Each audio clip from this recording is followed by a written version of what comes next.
Good evening, everybody. My name's Abdi. Longer name is Abdirahman. And As you may know, there's a lot of Abdi, so my nickname has always been Spider in the community and growing up. Yeah, because if you come across a lot of Somalis, you'll come across a lot of Abdis. But Anyway, without further ado, firstly, I'm honored to be here tonight speaking on my story, and we'll try to speak to the effect the Skyline Foundation has had on me and my development. Even though words will not be enough to show how much of an effect the foundation has had on me, nevertheless, I will try. My journey starts in Somalia as it descends into civil war in 1991, forcing my mom, a vet by trade, to flee with me and my siblings to Kenya, which in itself is an amazing and extraordinary journey, one we don't have much time for today. We later settled in the Dadaab refugee camps, and some of my earliest memories are of a dusty land with little greenery in sight. Waking up early just before dawn, making ablution, and walking to a mosque to perform the dawn prayers. After which we would go to Quran school where we would learn, recite, and memorize the Quran. After that, we would go back to our houses, have breakfast, and our day would start with regular school and a full day ahead. And on some afternoons and other days where I would not have school, I would venture out with my older brother and boys from the area to take the livestock and go feed them in the bushes. Mostly goats to graze in the wilderness. On one such occasion, I experienced one of the most memorable moments of my life, where I was at the rear of the herd. I was no older than 7 years old at this point, bringing up a young goat that was straggling behind. And out of nowhere, on the left side, appeared a cheetah. And I think you heard that right. That snatches the young goat right in front of me by its throat. And this was something memorable for me, and that stayed with me for the rest of my life. That's just to set the scene. And then now, fast forward to 2005, I'm in a completely different environment in year 10 at Demnis Park Secondary College. It's the concrete wild here, a school of hard knocks of sorts at that time. It was known for a lot of various things and violence and things like that in an area with some of the highest crime rates in the country at the time. Now, you can only imagine the many challenges faced by those growing up in such an environment. Up to this point, in class, I've been a brilliant student, but one that was forged by his environment to be a tough young man who would never back down and who wouldn't lose a challenge.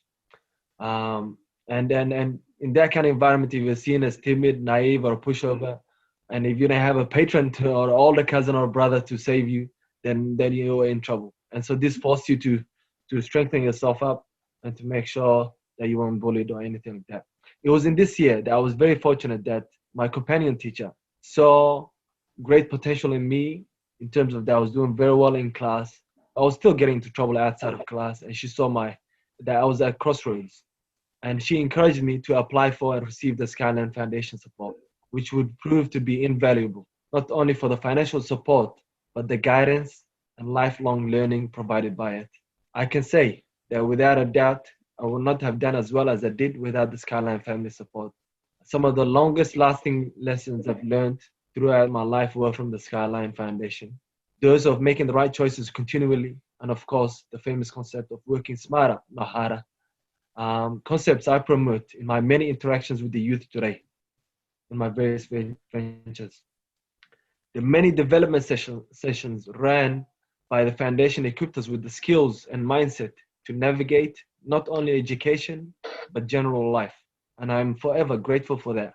Also, a great benefit and effect that was not so apparent at the time was the foundation's engagement and positive influence on my life.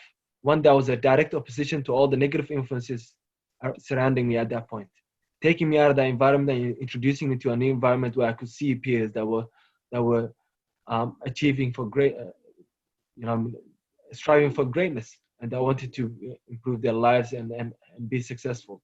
In a time, and this was in a time where had I not been engaged through the foundation and steered and encouraged by the wonderful Skyline staff towards academic success, I would have undoubtedly ended up on the wrong path, a path of destruction, and one I've come to see that causes lifelong irreversible damage.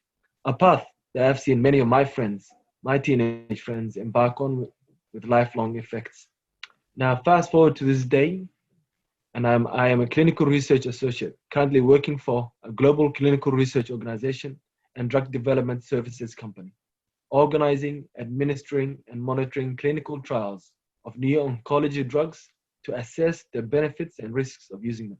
I have worked on a number of registrational immunotherapy drugs, which is at the forefront of the cancer war, which have now been approved for a number of cancers.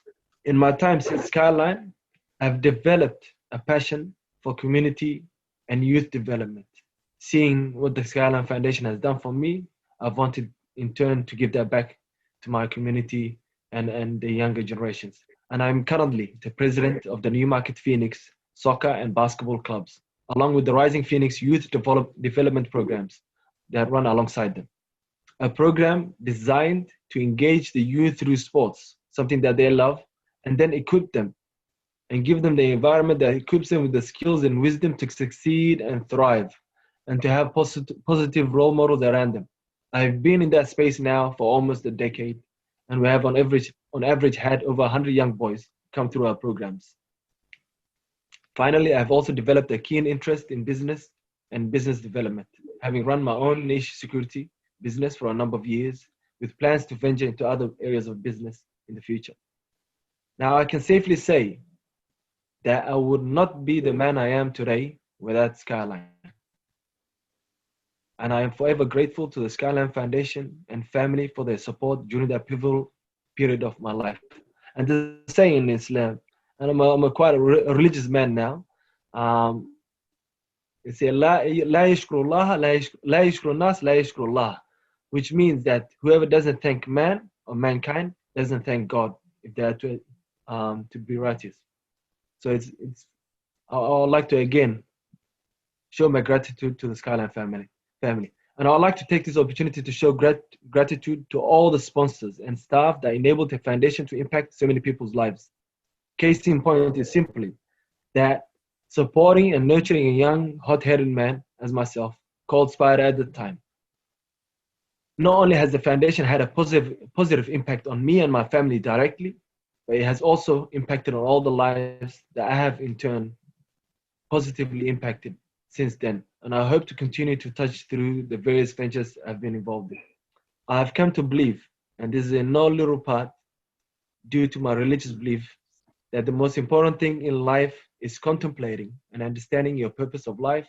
And one of the highest of purposes is that of leaving a lasting positive impact on those around you, whether it be your own family, community, or the wider society. And it's not an overstatement to say that the Skyline Foundation has played a pivotal role in allowing me to strive for that purpose. Now, you may be thinking that it's a difficult journey to embark on. No, it's quite simple, and many of you already do it. You start off by leaving a positive impact first in your own families, then your communities, then the wider society, and then finally the world if the opportunity arises. I look back on some of the most profound statements that people have said to me that had a lasting impression. And one of them was from an old man in a mosque when I was in high school. This man barely spoke any English, and the few words that he said to me in English have had a lasting impact. And this was in a passing interaction that lasted no longer than 10 or so seconds. Originally, I didn't put this in my speech, but quite a few people have asked what that man what did that man say to me. So that day we came late to an afternoon prayer. Me and a group of friends, we showed up late to the prayer, and everybody had left the mosque, and he was one of the last to leave. And the prayer itself is called Asr. And what he said to me is that he reminded me of the importance of time, and he reminded me of the surah itself, which is called Al-Asr. It's the 103rd chapter in the Quran, and it's a surah with 3 verses. And the 3 verses go, Wal Asr, verily by time, the first verse, Innal insana lafi khusr, verily all of mankind is in loss. And so this was an amazing thing. Just this is a verse, a surah that I knew for decades. And by this man bringing it to my attention, I realized that time is one of the most important things that you have to take advantage of. And everybody's in loss. if they don't take advantage of their time. That goes to show you never know who you can impact and how much you change their lives. From a simple passing conversation to volunteering at your local organizations or sports clubs or whatever, to funding brilliant programs like these. So please continue to get involved if you aren't already. If you are, continue to do the amazing work, and I hope the foundation continues its beautiful legacy for many generations to come. Thank you for having me.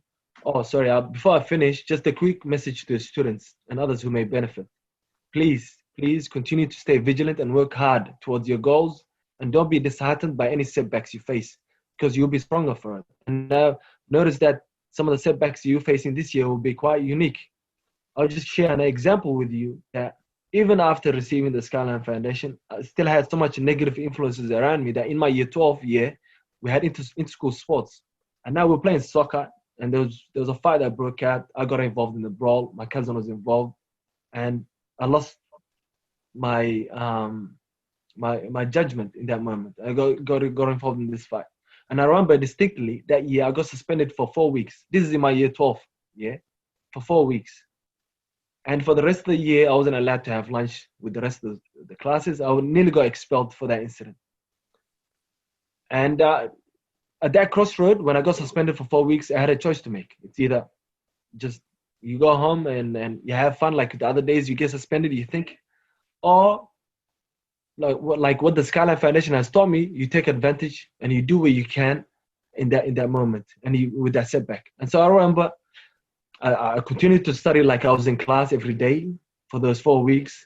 And when I came back, it was the mid-year exam, and I remember I received the top score in my school for chemistry, which was one of my mid-year subjects. But in any case, that was just a little reminder that whenever you get any setbacks, you can always come back and bounce back and do better.